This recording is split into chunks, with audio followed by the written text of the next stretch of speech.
EduwebTV KPM. Hello everyone, I hope you are all doing well at home. You are now watching Success STPM 2021 on DidikTV KPM, and my name is Hanif Sean. I am super excited for what we're going to learn today. There's a lot of creativity, there's a lot of, it's a beautiful subject, and definitely we will be learning literature in English for paper 3. And of course, we were wondering who will be teaching us today. We have a special instructor for you. If you want to know more, let's check out her profile.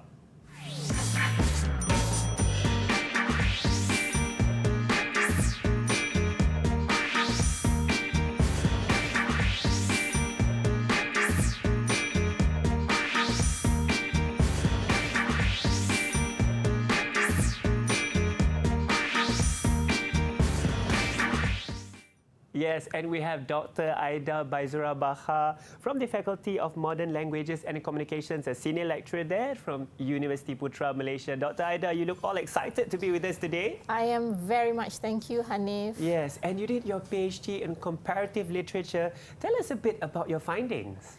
Yes, my PhD was a comparison between Malay and English literary texts, and with regards to literature in English, it's about authors who've actually written and set their work in Malaysia. And they focus on our culture, they focus on our language, and they focus on everything about Malaysians. Oh, that's very, very interesting. I Yes. think that's definitely insightful. It will be very helpful for what we're going to learn today about literature in English paper 3. Yes. Shall we start our lesson? Yes, sure, Hanif, sure. Yeah, that's great. Okay. So, Right. So for this session, it's literature in English 920/3 for novels. And we will begin with the structure of the paper. The paper has 3 sections, and it's section A, section B, and section C. Now, section A has 2 questions in which students or candidates are supposed to choose only one question to answer. And from sections B and C, there are 2 compulsory essays. And each question will carry 25 marks, so the overall marks will be 75.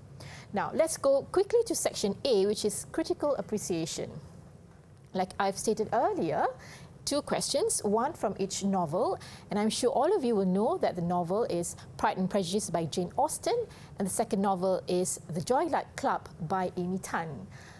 For this section, there will be 1 excerpt from each novel, and this will be followed by 1 question, and you choose only one. And when you want to answer, you have to focus only on what is in the excerpt. You do not refer to anything which does not appear in the excerpt. For sections B and C, which are the essay questions, now section B will be 1 essay question on Pride and Prejudice, and section C, 1 essay question also on the Joy-Luck Club, and they have to answer both questions. Yeah, Hanif? right. So now, how do you study the text? All right, firstly, you must read the novels. There's no way around it. You must understand the plot. You must pick up the main details from each novel. You must understand the themes.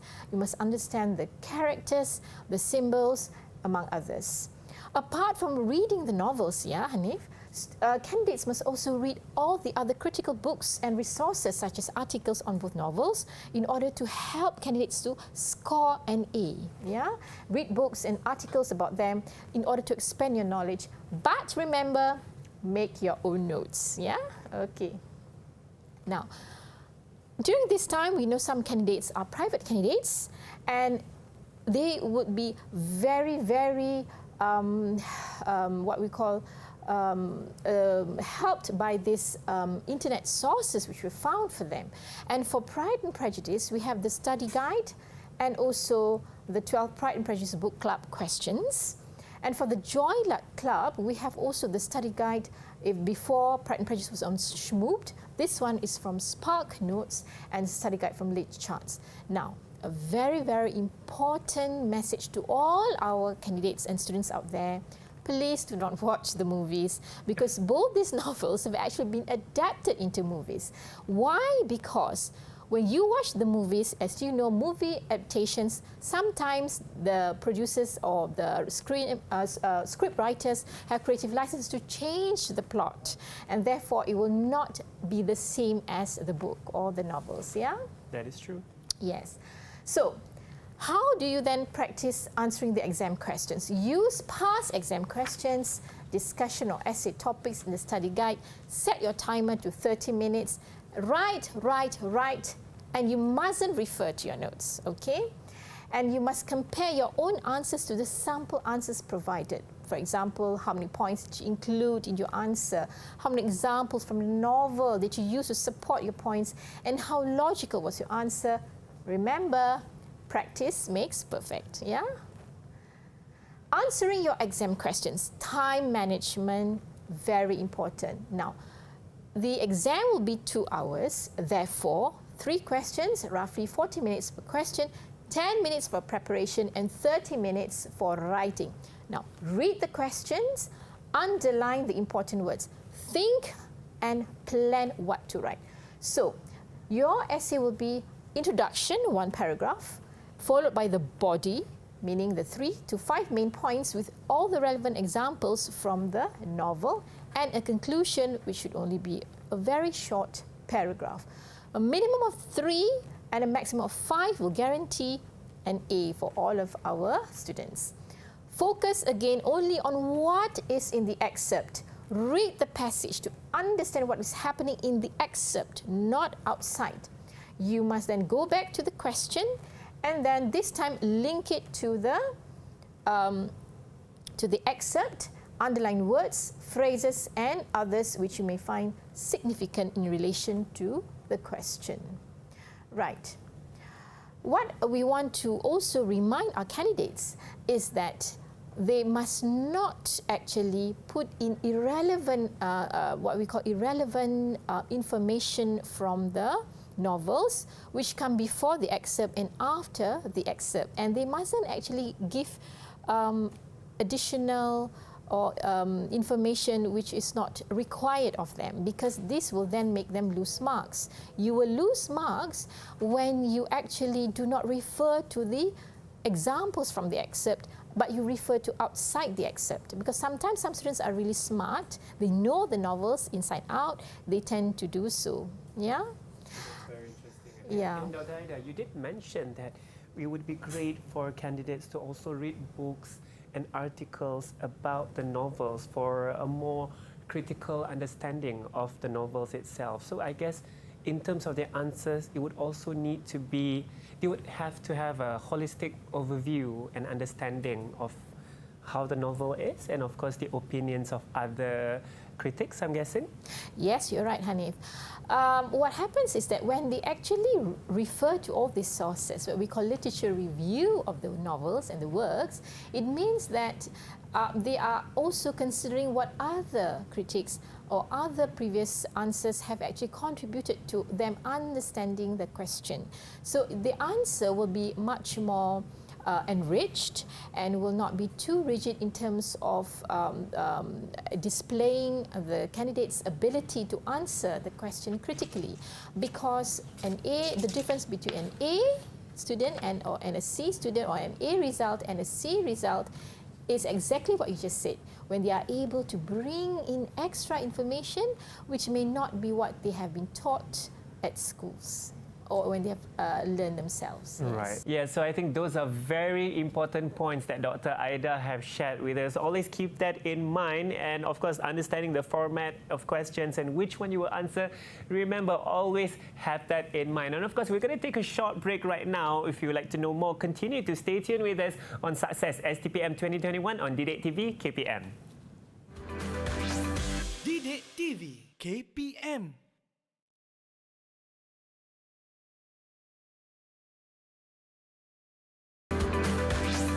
DidikTV KPM.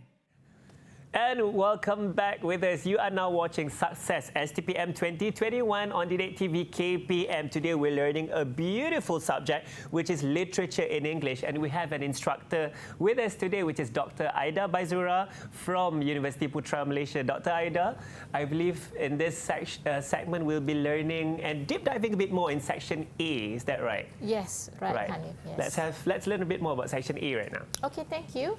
Now, for section A, as I mentioned earlier, is actually on critical appreciation, which is 2 questions. Question number 1 on Pride and Prejudice. For this slot, I've decided to pick a past question from STPM 2019. Yeah, and as we recall earlier, it's actually a critical appreciation from an excerpt from the novel itself by Austen. Now, what I've done here, candidates are 2. First, I have colored in red what we called, earlier we say you have to identify certain parts of the excerpt which will help you to answer the question. And then the ones which have been underlined are those in which you can use as your textual evidence from the excerpt to support your points. Yeah. So this one is the first part of the excerpt.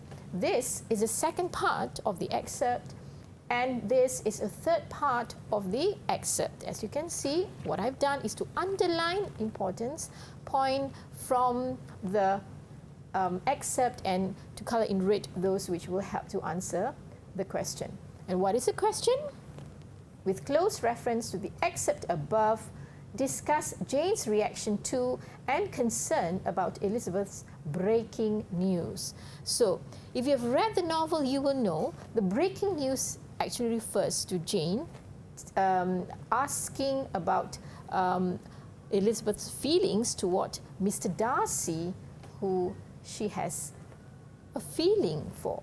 So, in your introduction, you have to write about the context of the excerpt. You have to quickly go into saying that for this excerpt, this is when Elizabeth actually confides in Jane that she and Mr. Darcy or Darcy are in love. And Jane, because you're going back to the question of intent, yeah, to discuss Jane's reaction to and concern about Elizabeth's breaking news about her relationship with Darcy, or about her Darcy, we call it, Jane finds it hard to believe that Elizabeth and Darcy could be in love because they think that Elizabeth dislikes Darcy. After we've given the introduction, to set the context of the excerpt, you go to the body, meaning the points of 3 to 5 points as I've stated earlier before. So what exactly are Jane's reaction and concern? So you have to focus only on the character Jane. When you're writing your answer, write by focusing on Jane, who is uncertain whether or not Elizabeth will have a happy life. She is concerned also that the union is devoid of love when she says, and as you can see, this is a direct quotation from the excerpt. Okay? And then the third point, only after she is certain of Elizabeth's feelings for Darcy are mutual, that she feels happy for her sister. Also, you can put in your points the use of exclamation marks from the excerpt, such as, "Oh, Lizzie, good heaven, can it be so?" which show Jane's worry regarding the improbability of Darcy and Elizabeth being in love. So if we go back to the excerpt here, you need to support your point with textual evidence, meaning examples from the excerpt itself. Okay, like I've given in here. All right. So after you've actually done your body, meaning you've actually answered the body part, you then go to the conclusion. Remember, only a short paragraph, okay? So you summarize what you've actually written. Do not bring in other irrelevant information. Just go back to your body and say, Jane's reaction and concern actually changes. She is at first unsure if Elizabeth and Darcy could be in love, but later becomes sure when she hears of Elizabeth's own emotional confession of her feelings towards Darcy. All right? So you can see that the answer is only contextualized according to the excerpt. It does not refer to anything outside or before the excerpt or anything happening after the excerpt. It is only focused on the excerpt. So remember, again, focus only what is in the excerpt. Do not summarize the plot of the story, because sometimes students tend to do that. They summarize first and then only they refer to the excerpt. Understand clearly what the question is asking for. In this sample is Jane's reaction and concern. Use quotes from the excerpt as textual evidence to support your points. Organize your essay clearly and logically. Introduction, body, conclusion, and lead your reader from one point to the next. So that is question 1 on Austen's Pride and Prejudice. Okay, so question number 2 of the critical appreciation, which is part of section A, is on the Joy Luck Club. Again, I'm taken from STPM past question 2019. Once again, what I've done is, this is a question, yeah, with close reference to the excerpt above. Discuss what the gatherings represent to the narrator and her friends. So what I did was, I focused on what the question wanted, the gatherings. This is an excerpt on the gatherings and the narrator. There is a narrator and there are her friends. So going back to the excerpt, I underlined examples which will be used to support my points in red, and then I will then link it to my points to answer my body. Again, we begin with introduction. You have to put a context in your introduction. Go quickly to the question, which is the key term, is the gatherings. The gatherings represent happiness and good fortune for the narrator and her friends. Now, I want to really emphasize on this reminder. Now, for this type of question, you do not name the narrator, but you refer to the phrase the narrator itself in your answer. Now, we all know you students are very smart. You know the novels inside out. You know which excerpt is referring to, which character is referring to. But remember, the question does not require you to refer to the name of the narrator, but only the narrator. You will lose points. You will lose marks, unfortunately, if you refer to the name of the character. So the intent here is to discuss what the gatherings represent to the narrator and her friends. Yeah. So we move on then to the body of the examples of what the gatherings represent to the narrator and her friends. There are, here I have given 5, between 3 to 5, remember? So the gatherings are held to raise money and their spirits during difficult times. You can see from this part here, yeah, raising money and so forth, okay? And then the narrator and her friends actually find solace and solidarity during these gatherings. The gatherings allow them to count their blessings in still being able to eat and have little luxuries that others do not have.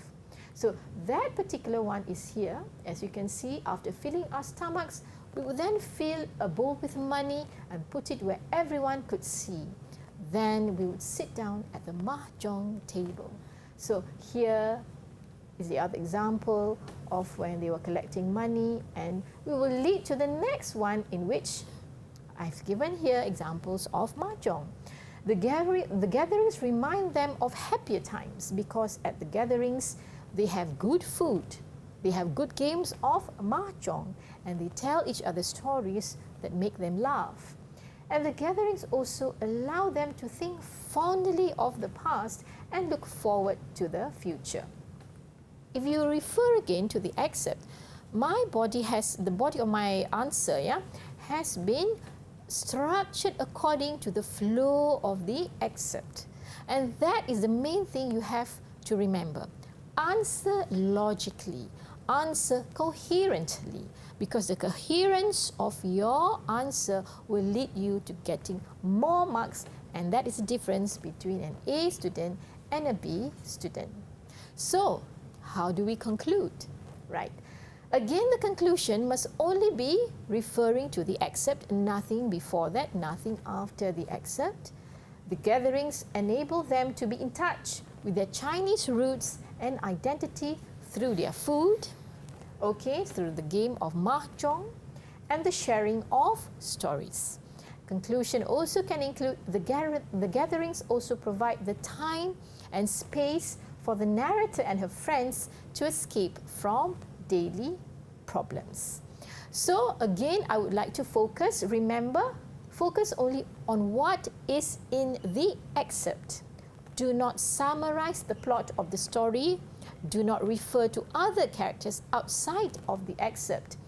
Understand clearly what the question is asking for. Again, please use quotes from the excerpt as textual evidence to support your points.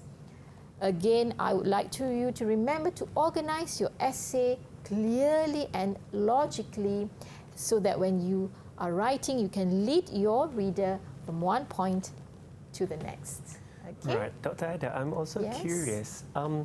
The excerpts will be provided, and of course they would need to underline those key points for them to answer the questions. Okay. Are students allowed to give their personal view on the excerpts? Well, unfortunately, for this particular section, this is not allowed. What they are required to do is to refer to the question, what is required based on the key term, which is, in the case of Pride and Prejudice, is Jane's reaction and concern to Elizabeth's breaking news, and then they have to lift the points from the excerpt itself. They cannot give their view, Elizabeth is unhappy before that, or Elizabeth is now happy because before that she was not sure of Mr. Darcy's feelings towards her. Yeah. So unfortunately for this particular section, students are not allowed to do so.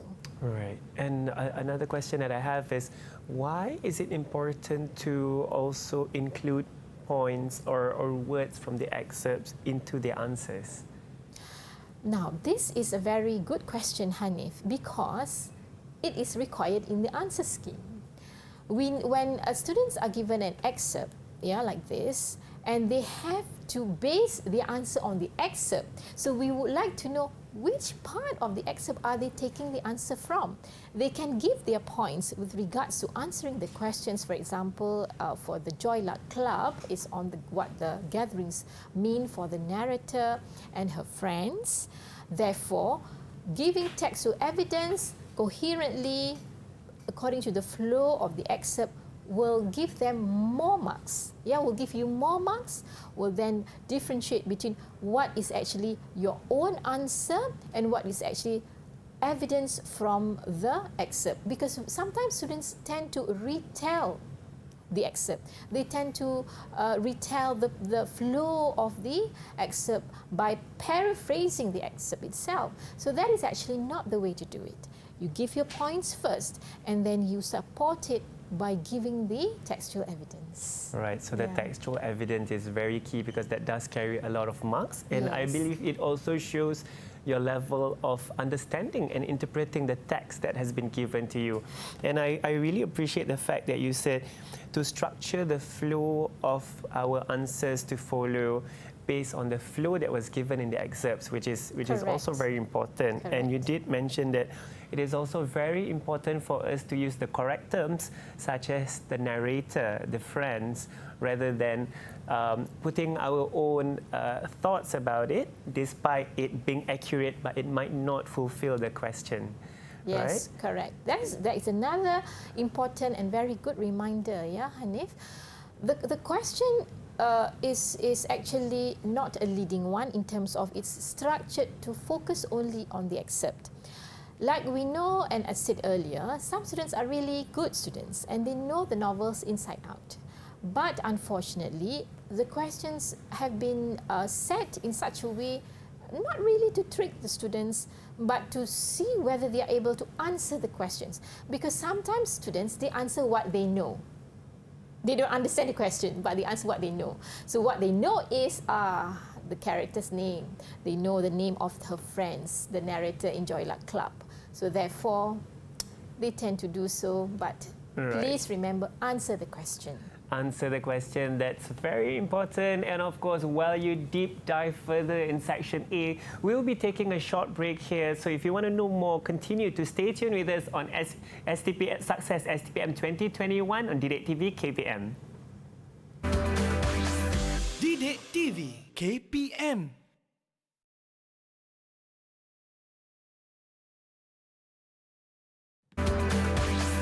DidikTV KPM. And welcome back to Success STPM 2021 on DidikTV KPM. Today we're learning literature in English 3 and we're going to deep dive further in section B. I believe this would carry a lot of marks as well. And with me is Dr. Aida Baizura Baha from University Putra Malaysia, where she's going to be giving us lots of tips and tricks on how we will be scoring A for this paper. Right, Doctor? Thank you, Hanif. So, for section B, I have chosen the STPM 2019 past paper. It's an essay, question 3, on Pride and Prejudice by Jane Austen. Now, the question here is, with close reference to Pride and Prejudice, discuss how the social status of women is reflective of the historical context during Austen's time. I have to admit that this essay question requires a lot more than just the excerpt as we've given in section A. This is the place where students actually combine their own knowledge about the novel with their extra reading based on other sources, like we have mentioned earlier. Again, the essay requires this structure. The first part, as usual, is the introduction to present the context of the question. What is the question? Outline the historical context during Austen's time, where social status is actually important, paramount in 19th century England, which is the setting of Austen's novel. For this part, students are actually given the freedom to write more, to actually share their knowledge outside the novel, because the intent here is to discuss how the social status of women is reflective of the historical context during Austen's time. The keyword here are the social status of women. How does it reflect the historical context during Austen's time? And you know here the mention of the author, namely Austen. Now, all these 3 keywords then should be in your body of the essay. Like I've written here, the social status of women, which reflects the historical context during Austen's time. Number 1, women with no financial status have difficulty getting married. Here, you need to name the characters, the female characters who represent the women and relate it to their social status. In the novel, we have the Bennet sisters, Jane, we have Elizabeth, we have Charlotte. You show some examples of different conditions of finding the right partner and happiness. Okay? For the second answer, at this point in time, during Austen's time, the historical context was such is that women were denied education. They were denied access to business and action. Therefore, their choices in life are more limited. So here is when, as students, you can actually relate what happens outside the novel with the novel itself. And here you focus on the plot of the novel. All right. The third point is women who are independent, who are studious or studious for some people, and talented, were not regarded as feminine. And then you give example of a character from the novel who may not be reflective of the time, but who are actually written in the novel by Austen. And Elizabeth Bennet is seen as not following decorum because she is independent. Apart from Elizabeth, you can also refer to other characters or other sisters of the Bennet sisters. For example, Jane, who went on to find her own partner in marriage without being chosen by her own parents without him being chosen by her family members, and which she chose to fall in love with her own partner. For the conclusion then, you round it out and then you refer to the introduction and the question again. The social status of women is reflective of the historical context during Austen's time through the characterizations of the Bennet sisters in their quest to find the richest man to be married to. Now, before here, you can also see that we did not miss that. We put that the financial status. Because if you know the novel, it has the most famous first sentence from chapter 1, and I'm sure you know this, it is a truth universally acknowledged that a man who has good fortune is in want of a wife.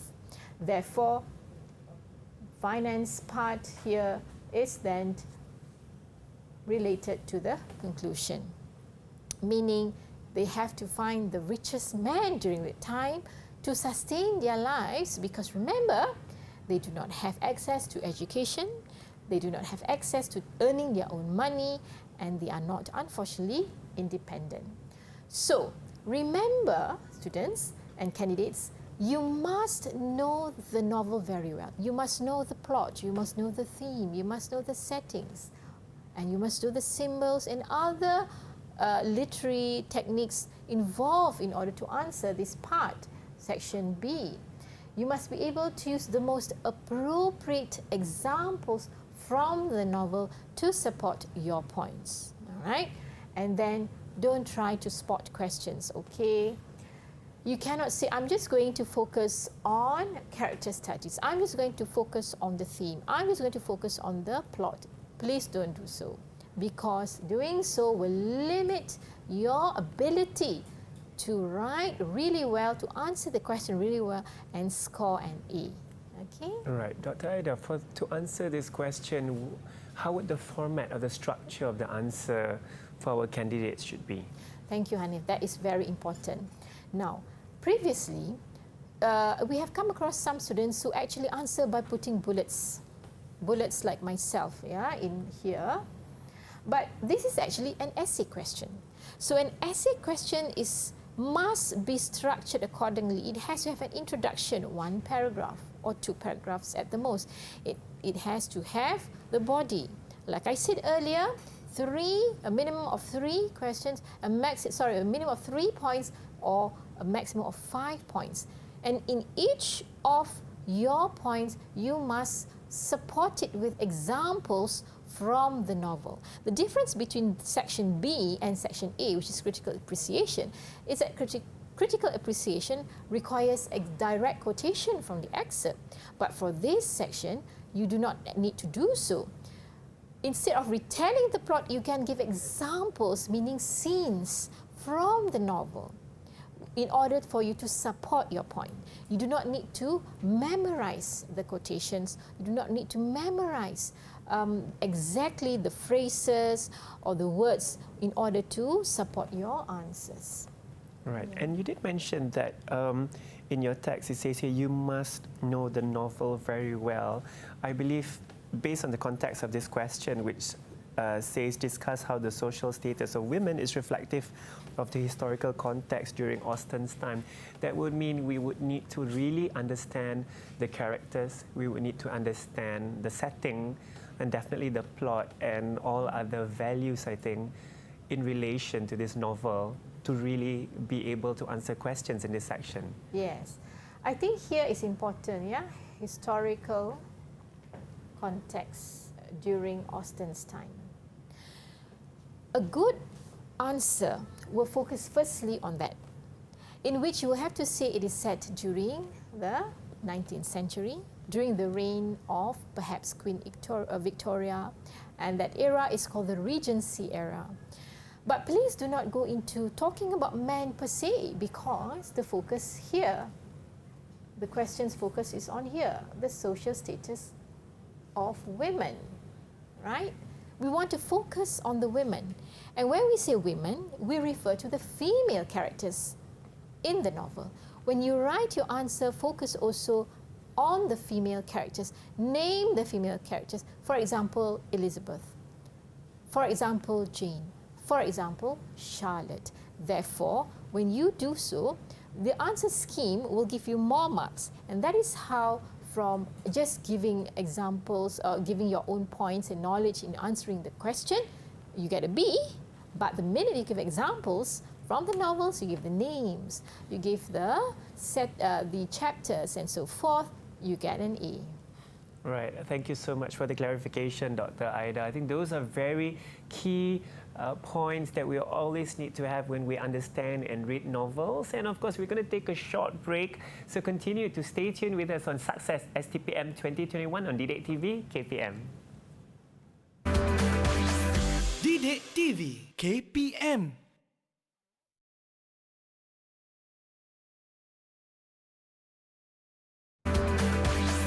DidikTV KPM. Welcome back to Success STPM 2021 on DidikTV KPM, and you are watching us right now because you are an excellent student and you would like to score A for the subject of Literature in English 3 today. And with me is Dr. Aida Baizura Baha from University Putra Malaysia, who would now deep dive in section C for this paper. Okay, thank you, Hanif. For section C, essay question number 4 on the Joy Luck Club by Amy Tan. Again, I've taken the question from STPM 2019 with close reference to the stories of any two mothers in the Joy Luck Club. Discuss the strengths of each character. Okay, so again, we begin the essay with an introduction or the context. First, what you need to do is to identify the stories of any two mothers in the Joy Luck Club. All right? And after you've identified the two mothers, you discuss the strengths of each character, because the intent here is to discuss the strength of character of two mothers based on their stories. Okay?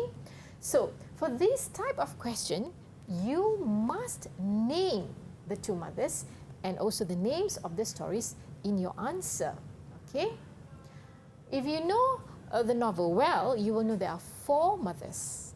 All right? So that's why we require only 2. So for the body of your essay, in order to answer this type of question, you can discuss any 2 of the following mothers. All right? The first mother is Su Yuan Wu. And then what you do is you retell the story of her story. But in order for you to get higher marks, you need to focus on the strength of her character in the story. Because if you know the novel well, you will know the plot revolves around them and their relationship with their own daughters. You can include the strength of their character with regards to the relationship of their daughters, but do not go beyond the mothers and focus on the daughters, because we do not need stories on the daughters, remember, but on the strength of character of the mother. So if you look at here, her name is Su Yuan, and it says here she was the one who set up the Joy Luck Club, and her daughter Jing Mei was given the task to find stories of her lost babies back in China. Here also you focus on the strength of character in leaving her hometown in Guilin to escape the Japanese. And then she lost her 2 twin babies. So it's more of answering the question with regards to the stories. Not to retell the plot, but to focus on the strength of her character. How is she a strong character? Now, the second mother is actually An Mei Shu, okay? And here you know that she also migrated to America, but she had a very tragic life before. She was not allowed to meet her mother, who went on to become the 4th wife of a very rich man. An Mei was raised by her grandmother, Popo, and then she, however, learned to respect and love her mother when she saw and she understood the sacrifice that her mother had made for the family. Right? So, although she did not grow up with her mother per se and grew up with Popo, that is her strength of character, because she is able to teach her daughter, who experienced many problems when they actually settled in America. So again, focusing on her strong character or strength of character. The third mother is Lindo Jong. Lindo here, in her story, she went through an arranged marriage at a very young age before migrating to America. Coming from a poor family and married into a rich family, unfortunately her husband mistreated her. Yeah? So, although her husband had no interest in her or in consummating the marriage, as usual, she was blamed for not producing a grandson for the family. The strength of her character, however, comes here. She's able to leave her marriage.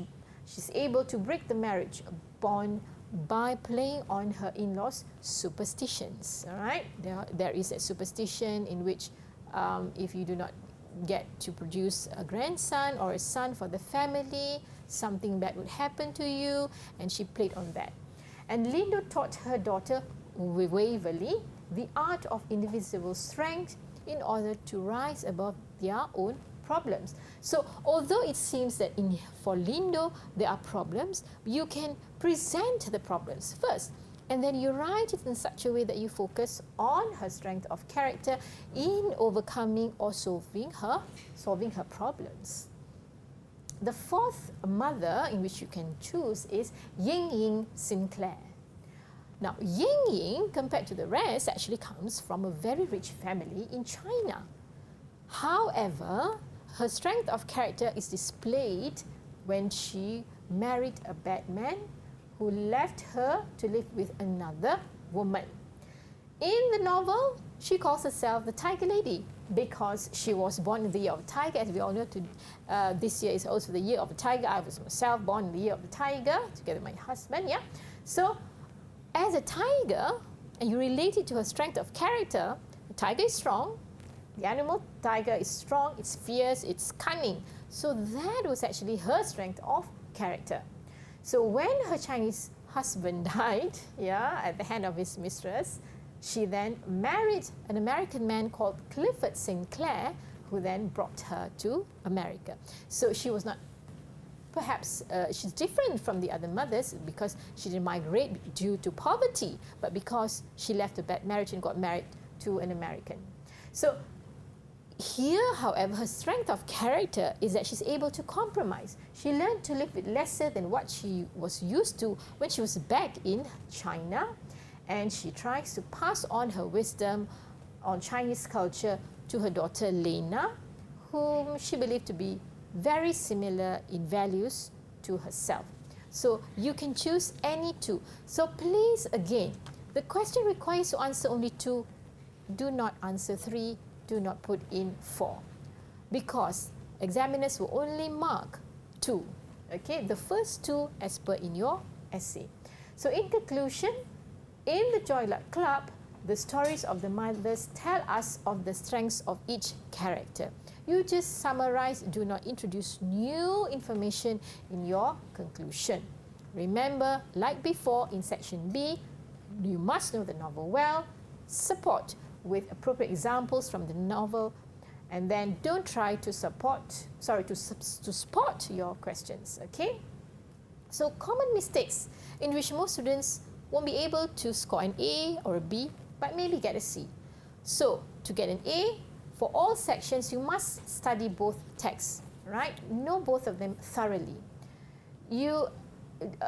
Some students make the mistake of not reading the question carefully. They answer what they know. They do not think, they do not plan before they write the answer. They do not provide evidence or the most appropriate examples from the novel. Their arguments are not logical, it's confusing, the reasoning is off tangent, as we call it, and more importantly, the most common mistake is padding. Yeah? Include unnecessary information. We do not ask you about the plot, all of a sudden the plot of the story, etc., etc. You then include the theme of the story, etc., etc. No. Go straight to answering the question. And bad time management, some students, they do not know the format. They think that they have to answer all 4, but actually they need to answer only 3. So, the difference here also, which I need to share with you, is on quotation, paraphrase, and summary. Quotation is required, is a must for you in order to score for section A, which is critical appreciation. Original text word for word with quotation marks. You paraphrase or you summarize for section B and C. You do not need to put in direct quotation. You put a section of a text using your own words. You change the phrase of the original text, but you keep the original meaning of the text or the novel. And when you summarize, also you state the main ideas and findings of the novels into your own words by presenting a general overview, normally much more shorter. Remember, this one is for section A, this is section B and C, B and C. Okay? So my final words of advice is, firstly, read the question. Think carefully what the question is actually asking for. Filter the information, meaning don't include information on plot or imagery or theme unless it is directly relevant to the question. Structure your essay logically, introduction leading to the body of the essay, leading to conclusion, and show how your ideas are connected by using linking words and transitions to move from one point to another so that it's a smooth flow of your essay. For example, using firstly or my second point, next I move on, finally. So all the best to our candidates, STPM Literature in English 920/3 2021, and I'd like to end this with a poem. When a task has just begun, never leave it till it's done. Be the labor big or small, do it well or not at all. There Thank you go. you. Do it well or not at all. So it's either you sink or you swim. Correct. It's very important, right? Yes. And of course, Dr. Aida, I think those are very important tips that you have shared with us, especially it's also new and very enlightening to me regarding the quotation, paraphrase, as well as summary. And I believe we really appreciate your final words of advice where you say to really read the question carefully and understand what is required and not go out of context, especially when an excerpt has been given to us. That's key. And of course, definitely it's to really understand the novel. I think that's the core of it. Yes. On top of the other resources that our candidates will read, I think the novel is definitely the main source of information, right? So with that, we'll definitely like to thank Dr. Aida Baizura Bahar, Senior Lecturer from University Putra Malaysia from the Faculty of Modern Languages and Communications. I think what we learned today is especially insightful. It's very enlightening as well on a lot of the different sections. And we hope that you will continue to be always being attentive, always very focused, always, of course, loving books. I think loving books will be very important. I'm a reader as well. I love to read a lot of novels, and I think that's key for us to be able to score well in this paper, Literature in English 3.